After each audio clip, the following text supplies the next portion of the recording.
Naomba kupata kauli ya serikali juu ya kukomesha hii dhana ya michango holela mashuleni ambayo inaathiri kabisa utekelezaji wa sera hii ya elimu bila malipo.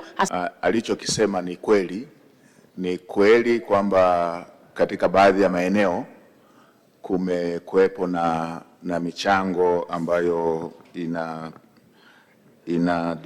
inaondoa ile maana halisi ya elimu bila ada.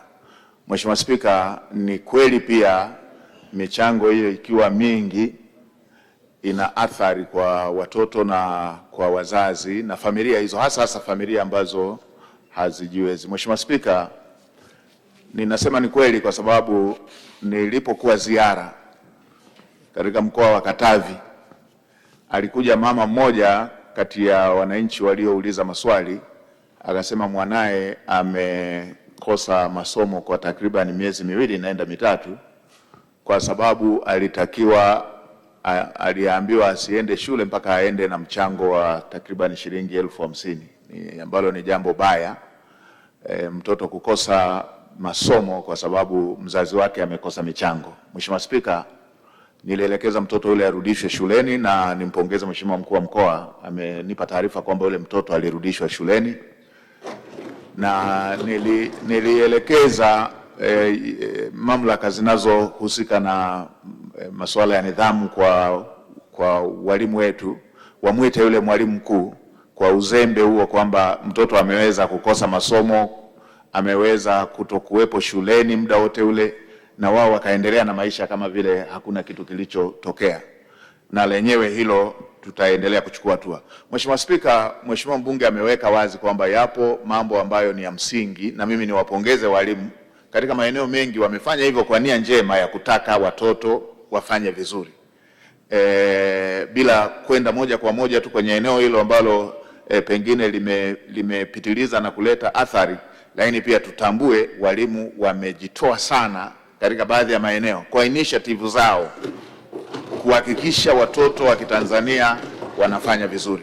Na Mheshimiwa Spika, bunge lako tukufu linatambua kwamba kwa wingi wa watoto ambao wameendelea kuongezeka kwa vipindi tofauti, ikiwemo hii sera ya elimu bila ada, lakini pia na reentry programs ambazo zililetwa, imesababisha katika baadhi ya maeneo uwiano wa walimu kwa wanafunzi hauko sawa. Kwa hiyo walimu wanajitahidi wale kwa uchache wao ili kuhakikisha watoto wana cover syllabus zote zile.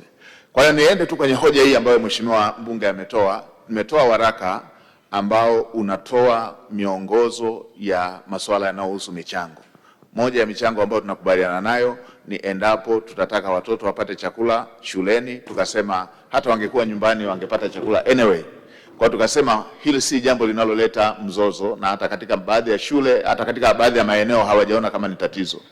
Lakini michango mingine ambayo inapitiliza, tumesema lazima ifuate mwongozo na iwe na ukomo.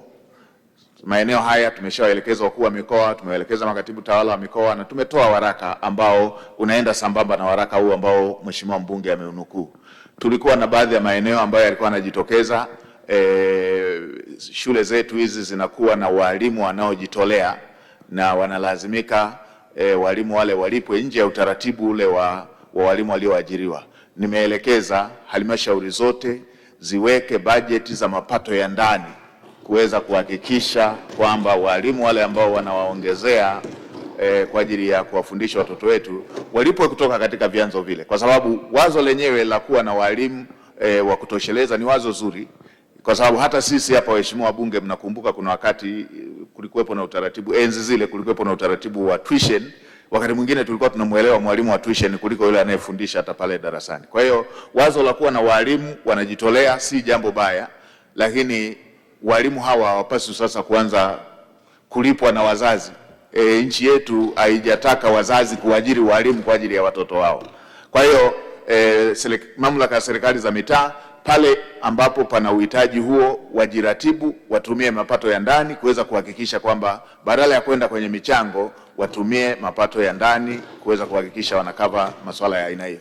Na Mheshimiwa Spika, pia kwa kuwa tunaenda kwenye utekelezaji wa mitaala mipya, tutaendelea kuboresha, mahitaji yanaendelea kuongezeka katika kumwezesha mtoto aweze kusoma vizuri. Kwa hiyo tutaendelea kuboresha pia bajeti ya serikali, kwa sababu kingine kinachosababisha haya ni ufinyu wa bajeti. Tutaendelea kuboresha bajeti ya elimu, bajeti ya serikali kwenda kwenye sekta zetu za elimu, ili kuweza kuhakikisha kwamba shule zetu hizi zinajitosheleza kibajeti ili kuweza kutimiza yale malengo ambayo walimu wanataka wafanye kwa ajili ya kuwawezesha watoto kuelewa na kufaulu vizuri masomo yao.